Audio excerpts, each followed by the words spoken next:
बिस्मिल्लाहिर्रहमानिर्रहीम नहमदुहु व नुसल्ली अला मुहम्मद रसूलुल्लाह करीम। ये प्रॉब्लम डिफरेंशियल कैलकुलस की है, एक्सपेंशन ऑफ फंक्शन चैप्टर से, टेलर थ्योरम पर। Expand x square plus 3y-2 in power of x minus 1 and y plus 2 using Taylor's theorem.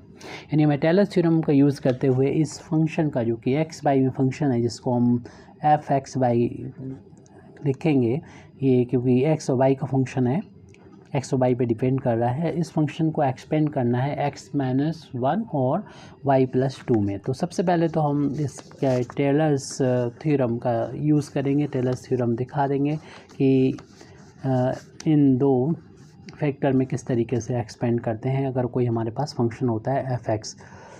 Since F x in power, पहले हम टेलर थ्योरम यहाँ पर लिख रहे हैं, power of X minus A, यानी जनरल फार्म में कह रहे हैं, एंड वाई माइनस बी, यहाँ पर हमारा वाई प्लस 2 है, और एक्स माइनस 1, एक्स माइनस ए की जगह पर एक्स माइनस 1 है, वो आगे चल के देखते हैं। F x in power of this and this is given by Taylor's theorem. Taylor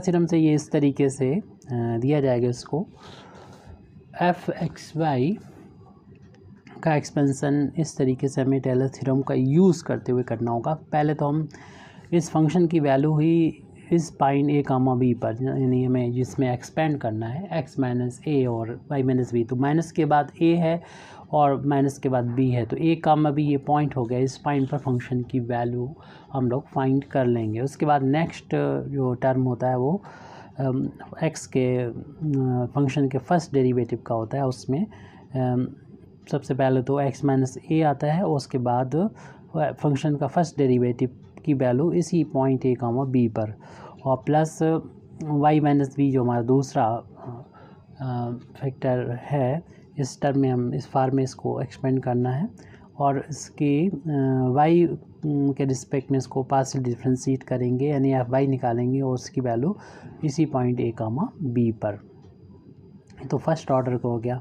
अब चूँकि हमारा फंक्शन जो है वो सेकंड ऑर्डर का है, इसमें मैक्सिमम पावर एक्स की 2 है, तो सेकंड ऑर्डर तक हमें टेलर थ्योरम को लिखना होगा। तो अगला जो टर्म होता है प्लस 1/(2) होता है। यहाँ पर 1/(1) होता है, फैक्टोरियल 1 की वैल्यू 1 होती है, और 1/1 1 होता है, और 1 का इंटू करेंगे तो यही आ जाएगा, इसलिए हमने इसको 1/(1) नहीं लिखा है। आप लिखना चाहें तो लिख सकते हैं।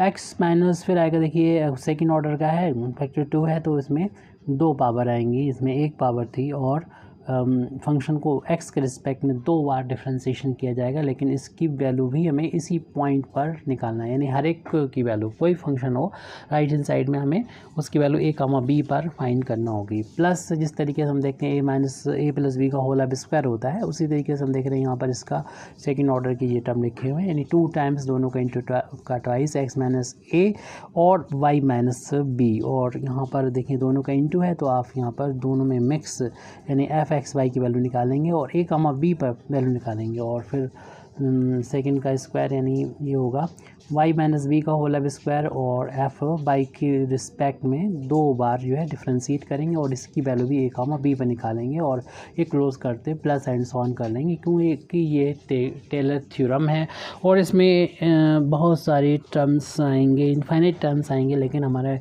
जो फंक्शन है वो हम देख रहे हैं इसको कि सेकंड ऑर्डर का है, तो सेकंड डिग्री वाले टर्म ही आएंगे, इसलिए हमें ज़्यादा लिखने की ज़रूरत नहीं, यहाँ पर छोड़ देंगे।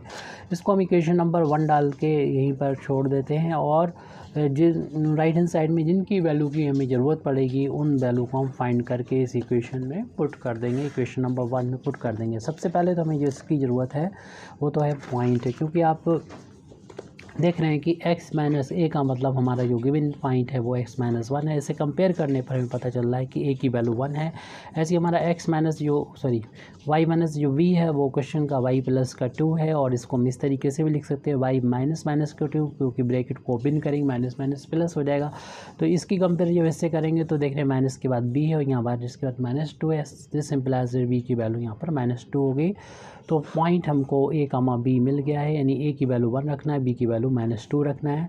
तो हमारा जो फाइंड x, y था उसमें हमें वैल्यू जो फाइंड करना है वो 1, -2 पर, यानी हमें a, b पर वैल्यू फाइंड करना है। a, b का मतलब हुआ जैसा कि 1, -2 लिखा है। और इस फंक्शन को देखिए, जहाँ पर भी आपको x नज़र आएगा वहाँ पर आप रख दीजिए 1 रख दीजिए राइट हैंड, तो हमें मिलेगा यहाँ पर 1 का स्क्वायर प्लस का 3 इंटू वाई है यहाँ पर, तो y की जगह पर हमें रखना है -2 रखना है, तो -2 रख दिया और फिर प्लस -2। ये हमारा फार्मूला में यानी फंक्शन में ही है -2। a की जगह पर 1 और b की जगह पर हमने y की जगह पर -2 रख दिया, x की जगह पर 1 रख दिया a की वैल्यू, और y की जगह पर b यानी इसकी वैल्यू y की वैल्यू v की वैल्यू -2 रख दी। इसे सॉल्व करेंगे 1 का स्क्वायर 1 और प्लस माइनस का इंटू -6 -2 और 1 माइनस का ये 8 हो जाएगा और इनका डिफरेंस -7 आ चुका है, यानी एफ ए बी की वैल्यू हमको मिल चुकी है -7 के बराबर। अब हम नेक्स्ट जो है जिस इस इक्वेशन नंबर 1 में जो वैल्यू हमें पुट करना है उसके लिए ज़रूरत हो रही है वो निकाल के रखते हैं, यानी फंक्शन का x के रिस्पेक्ट में पार्शियल डिफरेंशिएशन एक बार, और उस पर पॉइंट उसकी वैल्यू पॉइंट a, b पर उसकी वैल्यू। तो फंक्शन तो हमारे पास है, इसको हमें x के रिस्पेक्ट में पहले डिफरेंशिएट करेंगे, यानी इसको हम लिखेंगे f(x) लिखेंगे, और इस फंक्शन को हमें जो कि xy का फंक्शन है इसको डिफरेंशिएट करना होगा, जो कि x² प्लस का 3y माइनस स्क्वायर हुए x के रिस्पेक्ट में पार्शियली डिफरेंशिएशन करना होगा। फर्स्ट हम देख रहे हैं x का ही फंक्शन है, तो इसको जब हम डिफरेंशिएट करेंगे तो 2x हो जाएगा, और यहाँ पर देख रहे हैं x के लिए y कांस्टेंट होता है, कांस्टेंट का डिफरेंशिएशन 0 और 2 तो एब्सोल्यूट कांस्टेंट है, इसका भी डिफरेंशिएशन 0 हो जाएगा, ओनली 2x आएगा। ये f(x) की वैल्यू आई है और हमें इस f(x) की वैल्यू चाहिए होती है a, b पर, मीन्स हमारा इस सवाल के लिए a की जो वैल्यू है 1 है, b की वैल्यू -2 है, और इसमें जब हम पुट करेंगे x की जगह पर 1 तो ये वैल्यू 2 के इक्वल आ जाएगी। अब हम नेक्स्ट टर्म को देख रहे हैं, तो वहाँ पर दिख रहा है ये fy की वैल्यू a, b पर, तो fy का मतलब है कि फंक्शन को डिफरेंशिएट करना होगा y के रिस्पेक्ट में पार्सली एक बार, और f(x) फंक्शन की जो वैल्यू है x² प्लस का 3y माइनस का 2 है। जब हम डिफरेंशिएट करने जा रहे हैं फर्स्ट टर्म को, तो y के लिए x कांस्टेंट है जिसका डिफरेंशिएशन 0 हो जाएगा। इस टर्म का डिफरेंशिएशन करने का 3 इंटू में कांस्टेंट तो बाहर लेंगे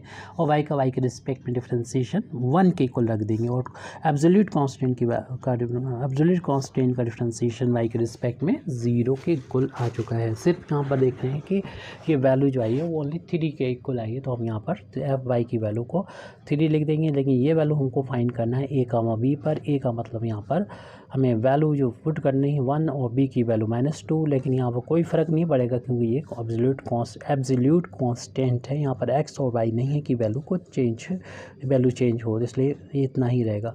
तो ये हमने इस टर्म की वैल्यू को निकाला है, यानी फर्स्ट ऑर्डर का तो हो गया। अब सेकेंड ऑर्डर का हमें देखना होगा। सबसे पहले फंक्शन को f को x के रिस्पेक्ट में 2 बार डिफरेंशिएशन करना होगा, तो हम 2 बार डिफरेंशिएशन इस तरीके से भी निकाल सकते हैं कि हम एक बार डिफरेंशिएशन कर चुके हैं, इसको दोबारा से x के रिस्पेक्ट में डिफरेंशिएशन कर दें। जो एक बार डिफरेंशिएशन किया था उसको हमने f(x) से डिनोट किया था, अब f(x) की वैल्यू ऊपर से नोट कर लेंगे, जो कि हमें दिख रहा है कि 2x के बराबर है, तो यहाँ पर 2x लिख देंगे और इसको डिफरेंशिएट करेंगे तो 2 इंटू में तो बाहर ले लिया और x का x के रिस्पेक्ट में डिफरेंशिएशन 1, यानी ये वैल्यू 2 के इक्वल आ गई।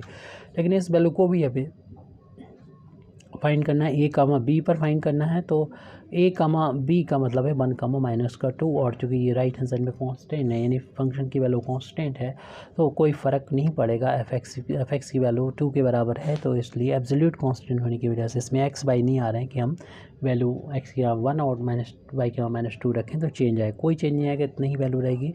ये तो x की वैल्यू है, f(x) की वैल्यू है। अब हम नेक्स्ट f(x)y के बारे में बात कर लें, तो इसकी वैल्यू को अगर हम निकालना चाहते हैं f(x)y की, तो उसको हमें देख रहे हैं कि x के रिस्पेक्ट में डिफरेंशिएशन करना होगा fy का, क्योंकि fy हमारे पास पहले से भी मौजूद है। fy की वैल्यू आई थी ऊपर हमारे पास लिखी हुई है 3 के बराबर आई थी, जो कि कांस्टेंट है और कांस्टेंट का डिफरेंशिएशन तो 0 होता है। इस तरीके से हम f(x)y की वैल्यू भी a, b पर निकालने में कामयाब हो जाएंगे, क्योंकि यहाँ पर हम देख रहे हैं कि a, b की वैल्यू अगर 1 और -2 रखेंगे तो कोई इफेक्ट नहीं पड़ेगा, क्योंकि ये कांस्टेंट होता है, एब्सोल्यूट कांस्टेंट है 0, तो इसलिए इसकी वैल्यू पर कोई फ़र्क नहीं पड़ेगा क्योंकि इसमें x y नहीं है। अब हम नेक्स्ट और लास्ट वैल्यू को फाइंड करेंगे, जो कि f(y) है, तो एफ बाई वाई का मतलब होता है वाई एफ का 2 बार वाई के रिस्पेक्ट में पार्शियली डिफ्रेंशिएशन करना। और इसको हम इस तरीके से भी निकाल सकते हैं कि वाई का जो एक बार डिफ्रेंशिएशन हो चुका है उसको दोबारा से एक्स वाई के रिस्पेक्ट में डिफ्रेंशिएट कर दें, और ये वैल्यू हमारे पास ऊपर अभी है, हमने नोट भी की थी। एफ वाई की वैल्यू 3 थी, और इसको हम यहाँ पर जब लिखेंगे डिफ्रेंशिएट करेंगे, कॉन्स्टेंट एब्सोल्यूट कॉन्स्टेंट का डिफ्रेंशिएशन 0 होता है। तो इस तरीके से हमने देखा कि अब हम एफ बाई वाई की वैल्यू भी ए कामा बी पर निकाल लेंगे, जो हमें ज़रूरत है इक्वेशन नंबर 1 में पुट करने के लिए। तो अब यहाँ पर फार्मेलिटी हम अदा कर रहे हैं, यानी ए कामा बी का मतलब ये 1 कामा -2 है। हालांकि वैल्यू इसकी डायरेक्ट 0 भी रख सकते हैं, क्योंकि ये कोई फ़र्क नहीं पड़ना है, एक्स वाई की वैल्यू कुछ भी होती रहे तो ये वैल्यू तो 0 के बराबर होगी। सारी वैल्यू हमने निकाल ली है जो हमें ज़रूरत है इक्वेशन नंबर 1 में पुट करने के लिए। जो इक्वेशन नंबर 1 टेलर थ्योरम है, जो एक्सपेंसन होता है किसी फंक्शन के लिए, उसके लिए यूज़ होती है, और अपने जो रिक्वायर्ड जो फैक्टर हैं उनकी फॉर्म में एक्सपेंसन के लिए। तो हम इन सारी वैल्यू को पुट कर देंगे, पुटिंग these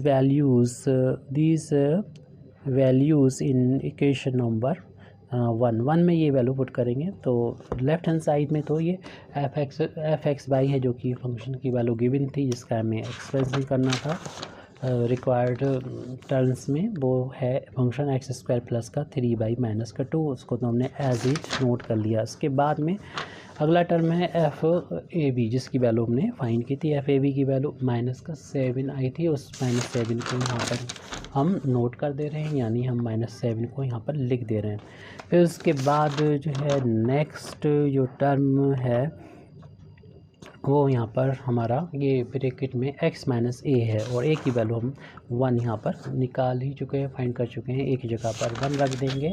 तो पहले प्लस का निशान लगाएं और एक स्क्वायर ब्रैकेट, फिर x माइनस ए की जगह पर 1। उसके बाद ये था एफ एक्स की वैल्यू a कामा b पर, इस वैल्यू को हमने फाइंड किया है, और उसके a कामा b पर वैल्यू भी फाइंड की, जिसकी वैल्यू 2 के बराबर आई है। तो यहाँ पर 2 के इक्वल रख देंगे। तो यहाँ पर आप 2 के इक्वल रख देंगे। फिर उसके बाद प्लस का साइन है, और यहाँ पर है y माइनस बी है, और b की जगह पर हमें देखा था -2 मिला था, और जब हम यहाँ पर b की जगह पर -2 रखेंगे तो माइनस माइनस प्लस हो जाएगा, y प्लस 2 हो जाएगा, जो हमें इस बार में हमें एक्सपेंशन चाहिए भी है। तो लिख दीजिए y प्लस का 2, और इसके बाद में हमें वैल्यू पुट करनी है एफ वाई की ए बी पर।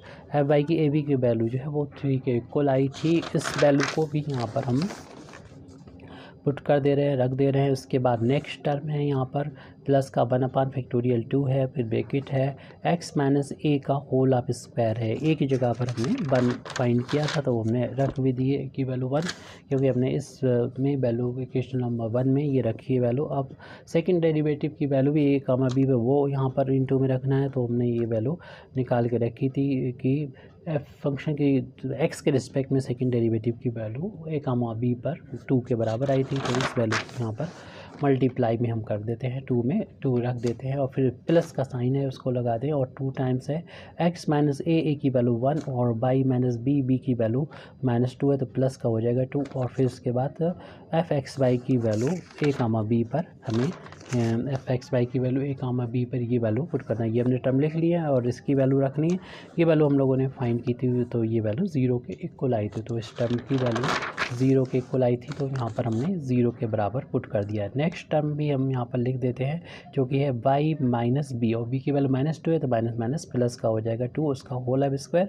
और फंक्शन की वैल्यू फंक्शन को 2 बार y के रिस्पेक्ट में डिफ्रेंशिएट करके a कामा b पर इसकी वैल्यू जो कि हमने निकाली थी, फाइंड की थी, 0 के बराबर आया था ये वैल्यू। तो इस वैल्यू को यहाँ पर पुट करने के बाद ब्रैकेट क्लोज कर दें, और आगे टर्म होंगे नहीं तो प्लस एंड सॉन करके छोड़ दें। जो भी टर्म होंगे वो सब 0 ही हो जाएंगे, इसलिए लिखने की कोई ज़रूरत नहीं, जैसे कि ये दोनों टर्म 0 हो गए। तो लेफ्ट में तो भाई x स्क्वायर प्लस 3y-2 इस फंक्शन को एक्सपेंड करना था टेलर थ्योरम से। थोड़ा बहुत सॉल्व करना है, ज़्यादा नहीं सॉल्व करेंगे, और ज़्यादा सॉल्व कर लेंगे तो यही आ जाएगा, तो कोई फ़र्क नहीं होगा। मतलब हम जिसमें चाह रहे थे कि वो नहीं मिलेगा। जैसे कांस्टेंट 2 है, इसे बाद में लिखा, इसे पहले लिख दिए, और x माइनस 1 की फार्म में एक्सपेंशन चाहिए तो वो आ चुका है। ऐसे 3 को पहले लिख लें +3, और y प्लस 2 की फार्म में चाहिए था एक्सपेंशन, वो आ चुका है। और देखिए ये 0 में मल्टीप्लाई होगा, पूरा 0 हो जाएगा। ये प्लस का साइन है और 0 से मल्टीप्लाई हो रहा है, पूरा 0 हो जाएगा। सिर्फ ये वाला टर्म बचेगा। इसमें भी फैक्टर 2 की वैल्यू 2 होती, 2 से 2 टू कैंसिल हो जाएगा, तो ये बचेगा, उसको हम यहाँ पर लिख दे रहे हैं x-1 का होल अब स्क्वायर। तो इस तरीके से x-1 में x1 से चाहिए था, y+2 में x1 से चाहिए था, वो हमने यहाँ पर कर दिया है। एक्चुअल में ये सवाल जो है वो गलती से जो है वो मिसप्रिंट होके ही आया है, और जो सही सवाल है उसको हमने डिस्क्रिप्शन के लिंक में प्रोवाइड कर दिया है, उसको देख लीजिएगा। वही एक्चुअल में सोल्यूशन है जिसको डिमांड की गई थी, तो हमने इसको बता दिया है। और ये भी सही है इसमें, लेकिन इतना सिंपल सवाल नहीं यूजुअली पूछा जाता है एग्जामिनेशन में, वो हम इसके डिस्क्रिप्शन में, इस वीडियो के डिस्क्रिप्शन में जो प्रोवाइड करेंगे उसको आप देख लीजिएगा, वो इम्पॉर्टेंट क्वेश्चन है।